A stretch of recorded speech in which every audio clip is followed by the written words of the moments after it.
નમસ્કાર. સાયંકાલ શિક્ષા અભિયાનની આપણી આ યુટ્યુબ ચેનલમાં આપ સૌનું સ્વાગત છે. આજે આપણે જે બાળકો ધોરણ 5માં અભ્યાસ કરે છે અને નવોદયમાં એડમિશન મેળવીને પોતાનો આગળનો અભ્યાસ કરવા ઈચ્છે છે, એવા બાળકો માટે ફોર્મ ભરવાની તારીખ આવી ગઈ છે. દર વર્ષની જેમ આ વર્ષે પણ નવોદયની એન્ટ્રન્સ એક્ઝામ લેવાશે, જેના માટે ફોર્મ ભરવાની તારીખ, છેલ્લી તારીખ અને પરીક્ષાની તારીખ કઈ હશે એ બધી જ માહિતી સાથે સાથે નવોદયના આ પેપરમાં ધોરણ 5માં અભ્યાસ કરે છે તેવા બાળકો, જેઓ નવોદયની એક્ઝામ આપવાના છે એ બાળકો માટે આ પેપરમાં કયા વિષય આવશે, કેવા પ્રશ્નો આવશે તેની સંપૂર્ણ માહિતી આપણે આ વિડીયોમાં આપવાના છીએ. તો આપ સૌ અંત સુધી જોડાયેલા રહેશો. સૌ પ્રથમ તો યાદ રાખો કે જે બાળકો ધોરણ 6માં નવોદયમાં એડમિશન મેળવવા ઈચ્છતા હોય એ માટે એ બધા જ બાળકો માટે ફોર્મ ભરવાના શરૂ થઈ ગયેલા છે. હવે આ ફોર્મ કોણ ભરી શકે છે? તો જે બાળકો હાલમાં ધોરણ 5માં અભ્યાસ કરે છે એવા બાળકો, બધા જ બાળકો આ ફોર્મને ભરી શકે છે. હવે આ ફોર્મ ભરવાની શરૂઆત ક્યારથી થઈ ગઈ છે? તો 16/7થી, એટલે કે 16 જુલાઈથી આ ફોર્મ ભરવાની સંપૂર્ણ શરૂઆત થઈ ગઈ છે. હવે આ ફોર્મ ભરવાની છેલ્લી તારીખ કઈ છે? તો છેલ્લી તારીખ 16/9/2024, એટલે કે 16 સપ્ટેમ્બર 2024 છે. જે પણ બાળકો ધોરણ 5માં ભણતા હોય તેમના વાલી મિત્રોને ખાસ વિનંતી છે, જેમ બને એમ સમયાંતરે, એટલે સમય પહેલાં આ ફોર્મ ભરવાની તારીખ પૂરી થઈ જાય એના પહેલાં ફોર્મ બધાએ ઓનલાઈન કરાવી દેવા. આની એક્ઝામ ડેટ, એટલે કે નવોદય ધોરણ 5માં અભ્યાસ કરતા જે બાળકો અત્યારે નવોદયમાં ફોર્મ ભરે છે અને ધોરણ 5માં અભ્યાસ કરે છે તે બાળકોને પરીક્ષા ક્યારે હશે?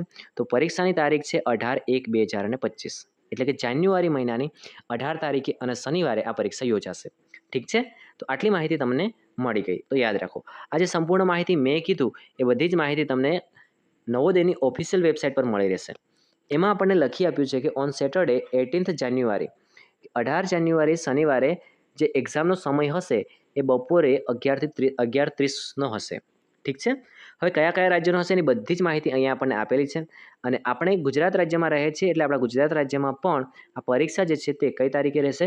18 તારીખે રહેશે, 18 જાન્યુઆરી 2025. ઠીક છે? આટલું બધા યાદ રાખવાનું છે. નીચે લખ્યું છે, જુઓ તમે, the last date to submit online application is. આ ફોર્મ ભરવાની છેલ્લી તારીખ છે 16 સપ્ટેમ્બર 2024. આના પહેલાં જેમ બને એમ બધાએ પોતપોતાના બાળકોના ફોર્મ ભરી દેવા. ઠીક છે? આટલી માહિતી યાદ રાખો. ચલો એના પછી આગળ છે. હવે ઘણીવાર જ્યારે વાલી ફોર્મ ભરવા માટે જાય છે ત્યારે એમને એવું કહેવામાં આવે છે કે તમારા બાળકની ઉંમર ઓછી પડે છે અથવા વધારે થઈ જાય છે, 1-2 મહિનો ઓછો પડે છે. આવા નાના મોટા ક્વેશ્ચનને ધ્યાને રાખીને નવોદય વિદ્યાલય સમિતિએ આપણને ચોખ્ખું અંદર ઓફિશિયલ વેબસાઇટમાં આપી દીધું છે કે તમારા બાળકની જન્મ તારીખ 1 મે 2013 અથવા તો 1 મે 2013થી લઈને 31 જુલાઈ 2015ની વચ્ચે હશે, કાં તો આ બંને તારીખે હશે, તો તમારા બાળકનું ફોર્મ નવોદયમાં ભરાશે અને એડમિશન મળશે, પાસ થાય છે તો. મેરિટમાં એનું નામ આવે છે તો એમને એડમિશન લેવા માટે એલિજિબલ ગણાશે. ઠીક છે? અને 1 મે 2013ની પહેલાં હશે કે પછી 31 જુલાઈ 2015 પછીની કોઈ જન્મ તારીખ હશે અથવા પછી જન્મેલું બાળક અથવા પહેલાં જન્મેલું બાળક હશે, ફરીથી સમજાવું છું, 1 મે 2013 પહેલાં જન્મેલું હોય કાં તો પછી 31 જુલાઈ 2015 પછી જન્મેલું બાળક હશે, તો એ બાળક અત્યારે આ ફોર્મ ભરવા માટે એલિજિબલ નથી, એને એડમિશન મળશે નહીં અથવા તો ફોર્મ ભરાશે નહીં. એટલું તમારે યાદ રાખવું. તો જે બાળકોની જન્મ તારીખ 1 મે 2013 હોય અથવા તો 31 જુલાઈ 2015 અથવા એની વચ્ચેની હોય, આ બધા જ બાળકો નવોદયનું ફોર્મ ભરી શકે છે.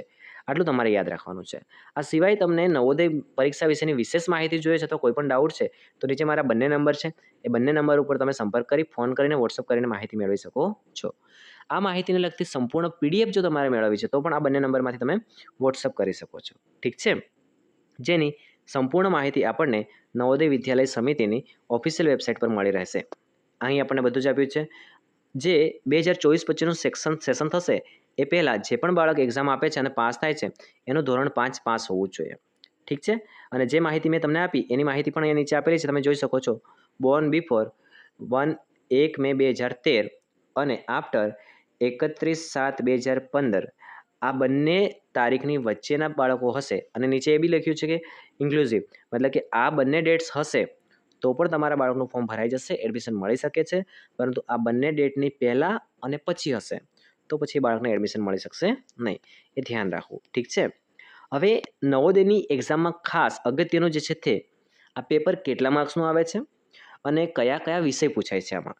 તો યાદ રાખો કે માનસિક યોગ્યતા કસોટી, એટલે કે આકૃતિ વિભાગ, જેમાંથી ટોટલ 40 પ્રશ્નો આવતા હોય છે અને એના 50 માર્ક્સ હોય છે. હવે આનો મતલબ શું થયો? તો દરેક પ્રશ્નનો 1.25 માર્ક્સ હશે. ઠીક છે. માનસિક યોગ્યતા કસોટી કે જે 40 પ્રશ્નો હોય છે, એમાં બધી આકૃતિ હોય છે. આકૃતિના ટોટલ 10 ચેપ્ટર હોય છે, તેમાંથી પૂછાતું હોય છે અને એના ટોટલ 50 માર્ક્સ હોય છે અને એના માટે આપણને ટોટલ સમય 60 મિનિટ એટલે કે 1 કલાકનો મળે છે. બીજો વિભાગ છે આપણો ગણિત વિભાગ, એટલે કે દાખલા. હવે એમાં ટોટલ 20 પ્રશ્નો હોય છે. કેટલા પ્રશ્નો હોય છે? 20. અને એના ટોટલ 25 માર્ક્સ હોય છે, જેના માટે આપણને ટોટલ સમય 30 મિનિટનો મળતો હોય છે. ફરીથી અગર સમજાવું તો ગણિતના 20 દાખલા હોય છે, એટલે કે 20 પ્રશ્નો હોય છે, જેના ટોટલ માર્ક્સ 25 હોય છે, જેના માટેનો ટોટલ સમય આપણને 30 મિનિટ મળે છે. એના પછી ભાષા વિભાગ. ભાષા વિભાગમાં શું હોય છે, તો તમે જ્યારે ફોર્મ ભરો છો ત્યારે તમારા બાળકને કઈ લેંગ્વેજમાં ફોર્મ ભરો છો, ઇંગ્લિશ માટે ભરો છો, હિન્દી માટે ભરો છો કે પછી ગુજરાતી માટે ભરો છો, એના પર ડિપેન્ડ છે એનું પેપર આવશે. જો તમે ગુજરાતીમાં ફોર્મ ભરો છો તો તમારા બાળકનું આખું પેપર ગુજરાતીમાં લેવાશે. જો તમે ઇંગ્લિશમાં ફોર્મ ભરો છો તો તમારા બાળકનું આખું પેપર ઇંગ્લિશમાં હશે. ફકરા વિભાગમાં પણ એવું જ હશે. જો તમારા બાળકનું ફોર્મ તમે ઇંગ્લિશમાં ભર્યું છે તો બધા ફકરા અંગ્રેજીમાં આવશે અને જો તમે તમારા બાળકનું ફોર્મ ગુજરાતીમાં ભર્યું છે બધા ફકરા ગુજરાતીમાં આવશે. આ ફકરા વિભાગના પણ ટોટલ 20 પ્રશ્નો હોય છે, જેમાં 25 માર્ક્સ થતા હોય છે અને આના માટે સમય આપણને 30 મિનિટનો મળે છે. ફરીથી સમજાવી દઉં, 20 પ્રશ્નોના 25 માર્ક્સ કેવી રીતે થાય છે, તો દરેક પ્રશ્નનો 1.25 માર્ક્સ રહેશે. ઠીક છે, આટલું તમારે ધ્યાન રાખવાનું છે. આ થઈ ગઈ આપણી વિષયો કયા કયા હશે. ટોટલ 100 માર્ક્સનું પેપર હશે અને 80 પ્રશ્નો હશે. ઠીક છે, જેના માટે આપણને ટોટલ 2 કલાકનો સમય મળે છે. હવે આકૃતિ, દાખલા અને ફકરા વિભાગમાં તમારા બાળકની આવડત પ્રમાણે એને કેટલા સમયમાં આકૃતિ પૂરી કરવી, કેટલા સમયમાં દાખલા પૂરા કરવા અને કેટલા સમયમાં ફકરા વાંચી અને એના પ્રશ્નોના જવાબ આપવા, આ બધો જ ડિપેન્ડ્સ તમારા બાળકની આવડત પર રહેલો છે. ઠીક છે, તો આ માહિતી થઈ ગઈ માર્ક્સની. હવે તમે માર્ક્સ અને પ્રશ્નોની આ માહિતી તમે આપણા નવોદય સમિતિની ઓફિશિયલ વેબસાઇટ પર પણ જોઈ શકો છો. આ બધી માહિતી શેમાંથી લીધી છે? મેં નવોદય સમિતિની ઓફિશિયલ વેબસાઇટ પરથી. ઠીક છે, જેમાં ઉપર ચોખ્ખું લખ્યું છે, જુઓ તમે, જે શનિવારે એટલે 18 તારીખે આપણું પેપર લેવાનું છે, એનો સમયગાળો શું રહેશે પેપરનો, તો 11:30 થી 1:30 સુધીનો રહેશે. 80 માર્ક્સનું પેપર રહેશે, એ લખ્યું છે 80 માર્ક્સનું પેપર રહેશે અને 80 ક્વેશ્ચન રહેશે અને 100 માર્ક્સ હશે. માય મિસ્ટેક, ફરી જરા ધ્યાન આપજો. ટોટલ 80 પ્રશ્ન હશે અને ટોટલ 100 માર્ક્સ થશે. એ 80 પ્રશ્ન કયા કયા હશે, તો મેન્ટલ એબિલિટી ટેસ્ટ એટલે કે આકૃતિ વિભાગ આવી ગયો, એરિથમેટિક ટેસ્ટ એટલે ગણિત વિભાગ આવી ગયો, લેંગ્વેજ ટેસ્ટ એટલે કે ભાષા વિભાગ આવી ગયો. ઠીક છે, એના ક્વેશ્ચન કેટલા હશે એ તમને બધી જ માહિતી અહીંયા આપેલી છે. કેટલા માર્ક્સ હશે એની બધી માહિતી અહીં આપેલી છે. એના માટે કેટલો સમય હશે એની બધી માહિતી અહીંયા આપેલી છે. અને આ બધું જ પેપર, ટોટલ પેપર માટે ટોટલ સમય કેટલો હશે, તો 2 કલાક હશે. તો 2 કલાકમાં 80 પ્રશ્નો અને જેના 100 માર્ક્સ હશે એવું પેપર આપણા બાળકોએ પૂર્ણ કરવાનું રહેશે. ઠીક છે. હવે ખાસ અગત્યની સૂચના એ છે આમાં કે જે બાળકો દિવ્યાંગ હોય છે એમના માટે એક્સ્ટ્રા 40 મિનિટ આપવામાં આવે છે, એવું નવોદય સમિતિએ એમની ઓફિશિયલ વેબસાઇટમાં લખ્યું છે. એનો મતલબ કે જે બાળકો અપંગ હશે એમને એક્સ્ટ્રા 40 મિનિટ મળી શકે છે. જે બાળકો સ્વસ્થ છે એમને માત્ર ને માત્ર 2 કલાકનો સમયગાળો હોય છે. આ સંપૂર્ણ એક્ઝામ શેનામાં લેવાતી હોય છે, તો તમારી પાસે એક ક્વેશ્ચન પેપર હોય છે અને એક OMR શીટ આપવામાં આવે છે. તમને જે જવાબ સાચો લાગે એના પર ABCD ઓપ્શનમાંથી એની પ્રોપરલી સિસ્ટમ શું હોય છે એ હું તમને નેક્સ્ટ વિડીયોમાં સમજાવીશ. આખું પેપર કેવું હોય છે, આકૃતિમાં કયા કયા ભાગમાંથી કેવા કેવા પ્રશ્નો આવી શકે છે, પછી ગણિતમાંથી કેવા દાખલા પૂછાઈ શકે છે, કયા કયા પાઠ આવે છે, એના સિવાય ફકરા વિભાગમાં એટલે કેવા ફકરા આવી શકે છે, એમાંથી પ્રશ્નોના જવાબ કેવી રીતે શોધવા, એ બધી જ માહિતી આપણે યુટ્યુબ ચેનલમાં વિડીયોમાં અપલોડ કરવાનો પ્રયત્ન કરીશું. પણ તમારે બધાએ જોડાયેલા રહેવું પડશે અને જોડાવા માટે ખાસ હમણાં જ આપણી આ યુટ્યુબ ચેનલને સબસ્ક્રાઈબ કરી લેશો. ઓકે, ચલો આગળ જઈએ. હવે આ ફોર્મ ભરવું છે તો જરૂરી ડોક્યુમેન્ટ્સ કયા જોઈશે, તો ડોક્યુમેન્ટ્સ ખૂબ સિમ્પલ છે, પરંતુ એમાં ધ્યાન એ રાખવાનું છે કે તમારું બાળક જે શાળામાં ભણે છે, અભ્યાસ કરે છે, તે શાળાના આચાર્યએ સહી સિક્કા કરેલું પ્રમાણપત્ર એટલે કે ફોર્મ એ તમારે સંપૂર્ણ ભરી સહી સિક્કા કરાવીને તમારી સહી કરીને, અહીંયા લખ્યું છે વિદ્યાર્થીના ફોટા અને સહી અને વાલીની સહી કરીને આધાર કાર્ડ આપવું, જેથી કરીને એમાં જે પણ ડિટેલ્સ ભરવાની છે બધી ડિટેલ ફોર્મમાં ભરાય છે. એના પછી આચાર્યશ્રીના સહી સિક્કા કરાવી અને ઓનલાઈન સબમિટ કરાવવાનું રહેશે. ઠીક છે, તો આટલા ડોક્યુમેન્ટ્સ છે અને આટલી માહિતી છે. આગળ જોઈએ, આ બધી માહિતી નવોદયની ઓફિશિયલ વેબસાઇટ પર આવી રીતે આપી છે. જે પણ તમારા બાળકનો ફોટો તમે અપલોડ કરવાના છો એની સાઇઝ જે છે તે 10 થી 100 કેબીની વચ્ચે હોવી જોઈએ.